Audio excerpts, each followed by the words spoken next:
ಆಗ್ತಾ ಇರುವಂತಹ ಕಂಪನದ ಬಗ್ಗೆ ನಿಮಗೆಲ್ಲ ಮಾಹಿತಿ ಇದ್ದೇ ಇದೆ. ಕಾಂಗ್ರೆಸ್ನ ಅಂತರ್ಯುದ್ಧಕ್ಕೆ ಸಂಬಂಧಪಟ್ಟಂತೆ ಈಗಾಗಲೇ ದೆಹಲಿಗೆ ರಾಜ್ಯದ ರಾಜಕಾರಣ ಶಿಫ್ಟ್ ಆಗಿದೆ. ಸಿಎಂ ದೆಹಲಿಗೆ ಬರೋಕ್ ಮುಂಚೆನೆ ಹೈಕಮಾಂಡ್ ಭೇಟಿಗೆ ಯತ್ನಿಸಿದ್ರ ಮುಂದಾದ್ರ ಡಿಕೆ ಶಿವಕುಮಾರ್ ಅಂತ ಪ್ರಿಯಾಂಕಾ ವಾದ್ರಾ ಮೂಲಕ ಸೋನಿಯಾ ಗಾಂಧಿ ಭೇಟಿಗೆ ಯತ್ನಿಸಿದ್ರ. ಬೆಳಗ್ಗೆ ಪ್ರಿಯಾಂಕಾ ವಾದ್ರಾ ಜೊತೆಗೆ ಡಿಸಿಎಂ ಡಿಕೆ ಶಿವಕುಮಾರ್ ಮಾತುಕತೆ ಆಡಿದ್ದಾರಂತೆ. ಇದಕ್ಕೆ ಪುಷ್ಟಿ ಕೊಡ್ತಾ ಇದೆ ಇದು. ಹೈಕಮಾಂಡ್ ಮಧ್ಯಪ್ರವೇಶಕ್ಕೆ ಡಿಸಿಎಂ ಡಿಕೆ ಶಿವಕುಮಾರ್ ಮನವಿ ಮಾಡ್ತಾ ಇದ್ದಾರೆ. ತೆರೆಮರೆಯ ಮೂಲಕ ಡಿಕೆ ಶಿವಕುಮಾರ್ ಹೊಸ ಮೈಂಡ್ ಗೇಮ್ ಇದು ಅನ್ನೋದು ಪ್ರಶ್ನೆ. ಆಮೇಲೆ ಇಷ್ಟೊಂದು ಅವಸರ ಯಾವ ಕಾರಣಕ್ಕೆ ಅನ್ನೋದು ಪ್ರಶ್ನೆ ಬರುತ್ತಲ್ವಾ. ಸಿಎಂ ಡಿಸಿಎಂ ಒಟ್ಟಿಗೆ ಕೂರಿಸ್ಕೊಂಡು ಕಿವಿ ಮಾತು ಹೇಳ್ತಾರೆ ಅಥವಾ ಇರುವ ಗೊಂದಲಕ್ಕೆ ಕ್ಲಾರಿಟಿ ಕೊಡ್ತಾರೆ ರಾಹುಲ್ ಗಾಂಧಿ ಅಂತ ಹೇಳಲಾಗ್ತಾ ಇತ್ತು. ಬಟ್ ಇವ್ರು ನೋಡಿದ್ರೆ ವಿಪರೀತ ಅವಸರದಲ್ಲಿದ್ದಂಗಿದ್ದಾರೆ. ಆ ಅವಸರದ ಪೂರ್ವಭಾವಿಯಾಗಿ ಪ್ರಿಯಾಂಕಾ ವಾದ್ರಾರನ್ನು ಭೇಟಿಯಾಗಿದ್ದಾರಂತೆ. ಗೊತ್ತಿರಲಿ ನಿಮಗೆ, ರಾಹುಲ್ ಗಾಂಧಿ ಅವರಿಗೆ ಸಿದ್ದರಾಮಯ್ಯ ಮೇಲೆ ಒಲವಿದೆ ಅಂತ ಹೇಳಲಾಗತ್ತೆ. ಆದರೆ ಡಿಕೆ ಶಿವಕುಮಾರ್ ಮೇಲೆ ಸೋನಿಯಾ ಗಾಂಧಿ ಅವ್ರಿಗೆ ದೊಡ್ಡ ಸಿಂಪತಿ ಇದೆ. ಸೋನಿಯಾ ಗಾಂಧಿ ಅವರ ಕಾರಣಕ್ಕೆ, ಅವರ ಪಕ್ಷದ ಕಾರಣಕ್ಕೆ ಇವರು ತಿಹಾರ್ ಜೈಲಿಗೆ ಹೋದ್ರು ಅಂತ. ತಿಹಾರ್ ಜೈಲಿಗೆಲ್ಲ ಹೋಗಿದ್ರು ಅವರು, ಆಮೇಲೆ ಹೋಗಿ ನೋಡ್ಕೊಂಡು ಬಂದಿದ್ರು. ಸೊ ಈ ಸಿಂಪತಿಯನ್ನು ಉಪಯೋಗಿಸ್ಕೊಂಡ್ರ ಇಲ್ಲಿ ಡಿಕೆ ಶಿವಕುಮಾರ್ ಅನ್ನೋದು ಒಂದು ಪ್ರಶ್ನೆ. ಮುಂದುವರೆದ ಭಾಗವಾಗಿ ರಾಹುಲ್ ಗಾಂಧಿ ಭೇಟಿಗೆ ಸಮಯವನ್ನ ಡಿಕೆ ಶಿವಕುಮಾರ್ ಕೇಳಿದ್ದಾರಂತೆ. ನಾಳೆ ರಾಹುಲ್ ಗಾಂಧಿ ಅವರನ್ನ ಭೇಟಿ ಆಗೋದಕ್ಕೆ ಸಾಧ್ಯತೆ ಇದೆ. ರಾಹುಲ್ ಗಾಂಧಿ ಅವರು ಬಿಹಾರದ ಟೂರ್ನಲ್ಲಿದ್ರು. ಸೊ ಅವ್ರು ಇವತ್ತು ರಾತ್ರಿ ಮೋಸ್ಟ್ಲಿ ಬರ್ತಾರೆ. ನಾಳೆ ಬೆಳಗ್ಗೆಗೆ ಸಮಯ ಸಿಗುತ್ತಾ ಕಾಂಗ್ರೆಸ್ನ ಅಧಿನಾಯಕ ರಾಹುಲ್ ಗಾಂಧಿ ಅವರನ್ನ ಭೇಟಿ ಮಾಡೋದಕ್ಕೆ ಅನ್ನೋದು ಪ್ರಶ್ನೆ. 1-to-1 ಮೀಟಿಂಗ್ ಆಗುತ್ತಾ ಅಥವಾ ಇಬ್ಬರನ್ನೂ ಕೂರಿಸಿ ಮಾತುಕತೆಯನ್ನು ನಡೆಸ್ತಾರಾ? ಯಾಕಂದ್ರೆ 2020ರಲ್ಲಿ ಕಾಂಗ್ರೆಸ್ ಸರ್ಕಾರ ಅಸ್ತಿತ್ವಕ್ಕೆ ಬಂದಾಗ ಮುಖ್ಯಮಂತ್ರಿ ಯಾರಾಗ್ತಾರೆ ಅನ್ನೋ ಪ್ರಶ್ನೆಗೆ ಉತ್ತರ 4 ಗೋಡೆಗಳ ಮಧ್ಯೆನೇ ಸಿಕ್ಕಿದ್ದು. I have not met Sonia Gandhi. Are you meeting any of the senior leaders here? I have asked for a time, that's all. The meeting did you meet? No, I have not met. Sir, regarding the Goa Vishaya Bhagat, I have not met anyone, no one has given me time. sir, the Supreme Court got I may get tomorrow. Rahul Gandhi is not here today. He has gone, I just checked his office. He has gone to Patna. Rahul Gandhi.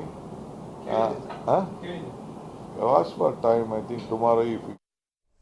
Details ಕೊಡ್ತಾರೆ. ನೇರ ಸಂಪರ್ಕದಲ್ಲಿ join ಆಗ್ತಾರೆ ಶಬೀರ್. ಇಷ್ಟು ಅವಸರವಾಗಿ DK Shivakumar ಯಾಕೆ ನಡ್ಕೊಳ್ತಾ ಇದ್ದಾರೆ ಅನ್ನೋದು ಪ್ರಮುಖ ಪ್ರಶ್ನೆಯಾಗಿ ಉಳಿದು ಬಿಡುತ್ತೆ. ಯಾವ ಕಾಯಿನ್ ಅನ್ನು ಮೂವ್ ಮಾಡ್ತಾ ಇದ್ದಾರೆ ಹೈಕಮಾಂಡ್ ಭೇಟಿ ಆಗೋದಕ್ಕೆ? ಏನ್ ಚರ್ಚೆ ಆಯ್ತಂತೆ ಇವತ್ತು ಪ್ರಿಯಾಂಕಾ ವಾದ್ರಾ ಜೊತೆಗೆ?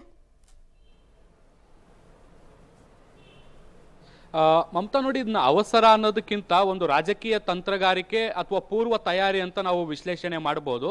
ಮುಖ್ಯಮಂತ್ರಿ ಸಿದ್ದರಾಮಯ್ಯ ಅವರು 2 ಗಂಟೆಗೆ ದೆಹಲಿಯನ್ನ ತಲುಪ್ತಾರೆ. ಅದಕ್ಕಿಂತ ಮುಂಚೆ ಬೇಕಾದಂತಹ ಪೂರ್ವ ತಯಾರಿಗಳನ್ನ ಸದ್ಯಕ್ಕೆ ಡಿಕೆ ಶಿವಕುಮಾರ್ ಅವರು ಮಾಡ್ಕೊಳ್ತಾ ಇದ್ದಾರೆ. ಇದಕ್ಕೆ ಪೂರಕ ಅನ್ನುವಂತೆ ಇವತ್ತು ಬೆಳಗ್ಗೆ ಅವರು ಸಂಸದೆ ಆಗಿರುವಂತಹ ಪ್ರಿಯಾಂಕಾ ಗಾಂಧಿ ವಾದ್ರಾ ಅವರನ್ನ ಭೇಟಿಯಾಗಿ ಮಾತುಕತೆ ನಡೆಸಿದ್ದಾರೆ ಅನ್ನುವಂಥ ಮಾಹಿತಿಗಳು ಲಭ್ಯ ಆಗ್ತಾ ಇರುವಂತದ್ದು. ಅವರು ಸೋನಿಯಾ ಗಾಂಧಿ ಭೇಟಿಗೆ ತಯಾರಿಯನ್ನ ನಡೆಸಿದ್ರು, ಸಮಯವನ್ನ ಕೂಡ ಕೇಳಿದ್ರು. ಆದ್ರೆ ಆ ಸಮಯ ಸಿಗದೆ ಹಿನ್ನೆಲೆಯಲ್ಲಿ ಪ್ರಿಯಾಂಕಾ ಗಾಂಧಿ ಅವರನ್ನ ಭೇಟಿಯಾಗಿದ್ದಾರೆ. ಅದು ಕೂಡ ಸೋನಿಯಾ ಗಾಂಧಿ ಅವರ ನಿವಾಸದಲ್ಲೇ ಅನ್ನುವಂಥದ್ದು ಇಲ್ಲಿ ಸಾಕಷ್ಟು ಕುತೂಹಲದ ಪ್ರಶ್ನೆ. ಇವತ್ತು ಬೆಳಗ್ಗೆ 9:50ರಿಂದ 10:20ರವರೆಗೆ ಸರಿಸುಮಾರು ಅರ್ಧ ಗಂಟೆಗಳ ಕಾಲ ಸೋನಿಯಾ ಗಾಂಧಿ ಅವರ ನಿವಾಸದಲ್ಲಿ ಪ್ರಿಯಾಂಕಾ ಗಾಂಧಿ ಅವರನ್ನ ಡಿಕೆ ಶಿವಕುಮಾರ್ ಭೇಟಿಯಾಗಿ ಸರಿಸುಮಾರು ಅರ್ಧ ಗಂಟೆಗಳ ಕಾಲ ಸುದೀರ್ಘವಾಗಿ ರಾಜಕೀಯ ವಿದ್ಯಮಾನಗಳ ಬಗ್ಗೆ ಚರ್ಚೆಯನ್ನು ನಡೆಸಿದ್ದಾರೆ ಅನ್ನುವಂಥದ್ದು ಈಗ ಉನ್ನತ ಮೂಲಗಳಿಂದ ಗೊತ್ತಾಗ್ತಾ ಇರುವಂತದ್ದು. ಮುಖ್ಯವಾಗಿ ಮುಖ್ಯಮಂತ್ರಿ ಬದಲಾವಣೆ ವಿಚಾರಕ್ಕೆ ಸಂಬಂಧಪಟ್ಟಂತೆ ನಡೀತಿರುವಂತಹ ಬೆಳವಣಿಗೆಗಳೇನು ಅನ್ನುವಂಥದ್ರ ಬಗ್ಗೆ ವಿವರಣೆ ಕೊಡುವಂತ ಕೆಲಸವನ್ನ ಕೂಡ ಮಾಡಿದ್ದಾರೆ. ನಾಳೆ ಒಂದು ಹಂತದಲ್ಲಿ ಹೈಕಮಾಂಡ್ ಮಟ್ಟದಲ್ಲಿ ಸಭೆ ನಡೀತಾ ಇರುವಂತದ್ದು. ರಾಹುಲ್ ಗಾಂಧಿ, ಎಐಸಿಸಿ ಅಧ್ಯಕ್ಷ ಮಲ್ಲಿಕಾರ್ಜುನ್ ಖರ್ಗೆ, ಕೆಸಿ ವೇಣುಗೋಪಾಲ್, ಸುರ್ಜೇವಾಲಾ, ಹೀಗೆ ಎಲ್ಲ ನಾಯಕರ ಜೊತೆಗೂ ಕೂಡ ಸಿಎಂ ಮತ್ತೆ ಡಿಸಿಎಂ ಇಬ್ಬರು ಕೂಡ ಸಭೆಯನ್ನು ನಡೆಸ್ತಿದ್ದಾರೆ. ಒಂದು ಕಡೆ ಮುಖ್ಯಮಂತ್ರಿ ಬದಲಾವಣೆಗೆ ಸಂಬಂಧಪಟ್ಟಂತೆ ಸಾಕಷ್ಟು ಚರ್ಚೆಗಳು ನಡೀತಾ ಇದ್ದಾವೆ. ಸೆಪ್ಟೆಂಬರ್ ಆದ ಬಳಿಕ ಮುಖ್ಯಮಂತ್ರಿಗಳ ಬದಲಾವಣೆಗಳಾಗಬಹುದು ಅನ್ನುವಂತ ಮಾತುಗಳು ಕೂಡ ಕೇಳಿ ಬರ್ತಾ ಇದ್ದಾವೆ. ಅದಕ್ಕೆ ಪೂರಕವಾಗುವಂತ ಬೆಳವಣಿಗೆಗಳು ಕೂಡ ಈಗ ಸದ್ಯಕ್ಕೆ ದೆಹಲಿಯಲ್ಲಿ ಆಗ್ತಾ ಇರುವಂತದ್ದು. ಪ್ರಿಯಾಂಕಾ ಗಾಂಧಿ ಅವರ ಮೂಲಕ ಸೋನಿಯಾ ಗಾಂಧಿ ಅವರ ಮೇಲೆ ಒತ್ತಡ ಹಾಕುವಂತ ಪ್ರಯತ್ನನ ಡಿಕೆ ಶಿವಕುಮಾರ್ ಅವರು ಮಾಡ್ತಾ ಇದ್ದಾರೆ ಅನ್ನುವಂತ ಅನುಮಾನಗಳು ಬರ್ತಾ ಇದ್ದಾವೆ. ಯಾಕೆಂದ್ರೆ ರಾಹುಲ್ ಗಾಂಧಿ ಅವರು ಸಿದ್ದರಾಮಯ್ಯ ಅವರ ಪರವಾಗಿ ಒಂದಷ್ಟು ಒಲವನ್ನ ತೋರಿಸ್ತಾ ಇದ್ದಾರೆ ಅನ್ನುವಂತಹ ಮಾತುಗಳು ರಾಜಕೀಯ ಪಡಸಾಲೆಯಲ್ಲಿ ಕೇಳಿ ಬರ್ತಾ ಇದ್ದಾವೆ. ಸೊ ಅದಕ್ಕೆ ಪ್ರತಿಯಾಗಿ ಈಗ ಪ್ರಿಯಾಂಕಾ ವಾದ್ರಾ ಅವರನ್ನ ಮೂವ್ ಮಾಡೋ ಮೂಲಕ ಸೋನಿಯಾ ಗಾಂಧಿ ಅವರ ಮೇಲೆ ಒತ್ತಡವನ್ನ ಹಾಕಿ ಮುಖ್ಯಮಂತ್ರಿ ಪಟ್ಟವನ್ನ ಗಿಟ್ಟಿಸ್ಕೊಳ್ಳಿಕ್ಕೆ ಒಂದು ಹೊಸ ಕಾಯಿನ್ ಅನ್ನ ಮೂವ್ ಮಾಡ್ತಿದ್ದಾರೆ ಡಿಕೆ ಶಿವಕುಮಾರ್ ಅವರು ಅನ್ನುವಂತಹ ಪ್ರಶ್ನೆಗಳು ಕೂಡ ಎದ್ದಿರುವಂತದ್ದು.